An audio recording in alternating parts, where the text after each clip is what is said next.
Alors, je crois qu'il faut être bien conscient du fait que les banques centrales n'ont pas acheté des valeurs du Trésor des différents pays avancés pour leur faire plaisir, pour leur faciliter la vie ou pour leur permettre de financer leur déficit avec plus d'aisance. En réalité, elles ont fait cela avec un objectif très important qui était d'éviter la matérialisation du risque de déflation dans une période d'inflation extrêmement faible et dans une période où il y avait effectivement une vraie menace de déflation. Bien entendu, ce faisant, les banques centrales qui ne faisaient pas ça pour aider les pays ont de facto aidé un certain nombre de pays à financer plus aisément dans ces périodes difficiles leur propre déficit budgétaire, leurs propres besoins de financement. Mais encore une fois, ce n'était pas l'objectif et les banques centrales prouvent aujourd'hui qu'effectivement, ce n'était pas du tout leur objectif puisqu'elles ont maintenant très clairement décidé de pratiquer une politique monétaire différente. Elles ont interrompu leurs acquisitions nettes de valeurs du Trésor.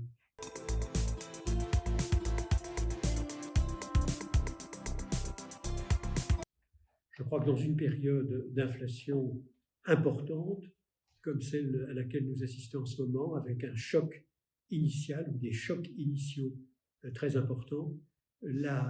l'indexation généralisée, pas simplement des traitements et salaires, mais de l'ensemble des coûts dans l'économie, est très dangereuse parce que c'est le moyen le plus simple que nous ayons d'ancrer l'inflation sur une période de long terme et donc de ne plus pouvoir sortir de la période inflationniste, de ne plus pouvoir revenir à une période de stabilité des prix.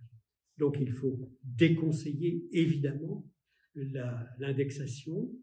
de l'ensemble des coûts d'une manière plus générale dans l'économie et aussi remplacer cette indexation, le cas échéant, par des primes qui présentent l'avantage de pouvoir compenser les difficultés de l'ensemble des concitoyens ou des agents économiques concernés,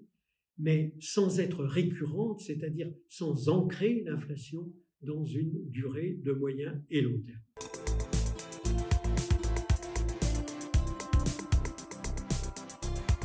Je considère que l'inflation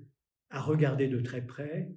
en ce moment, dans l'ensemble des pays avancés, est l'inflation sous-jacente, qui est plutôt de l'ordre de 6,3 ou 6,4%, la même d'ailleurs des deux côtés de l'Atlantique. Naturellement, il faut rester très prudent. Cette inflation sous-jacente peut encore augmenter, j'espère que non, mais elle a déjà augmenté très substantiellement, puisqu'on est parti, en Europe par exemple, d'un niveau de 0,9% en juillet 2021. Et nous sommes maintenant, comme je le disais, à 6,4%. Donc, j'espère ardemment que nous nous retrouverons dans une situation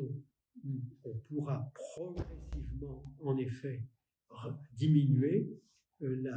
l'inflation sous-jacente, ce qui est un objectif absolument essentiel. Nous ne sommes pas au niveau qui avait été atteint après le premier choc pétrolier, premier choc et second choc pétrolier, où nous avions une inflation beaucoup plus élevée, la nécessité de reprendre le contrôle de l'inflation dans une perspective de long terme, demandant des efforts énormes aux banques centrales, en l'occurrence d'ailleurs à la Banque centrale américaine, avec des taux d'intérêt qui montaient jusqu'à 19% ou 20%. Donc nous ne sommes pas dans la même situation. Fort heureusement, les banques centrales ont pris la mesure de la menace inflationniste. Elles ont en effet montré très clairement qu'elles n'entendaient pas laisser les choses déraper. Et donc, je pense que dans la période présente, nous n'allons pas avoir une crise aussi grave que celle que nous avons connue, disons, pour simplifier, au début des années 80,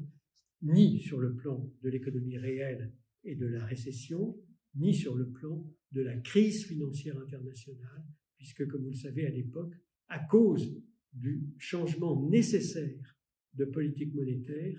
tous les pays émergents ont été en dépôt de bilan.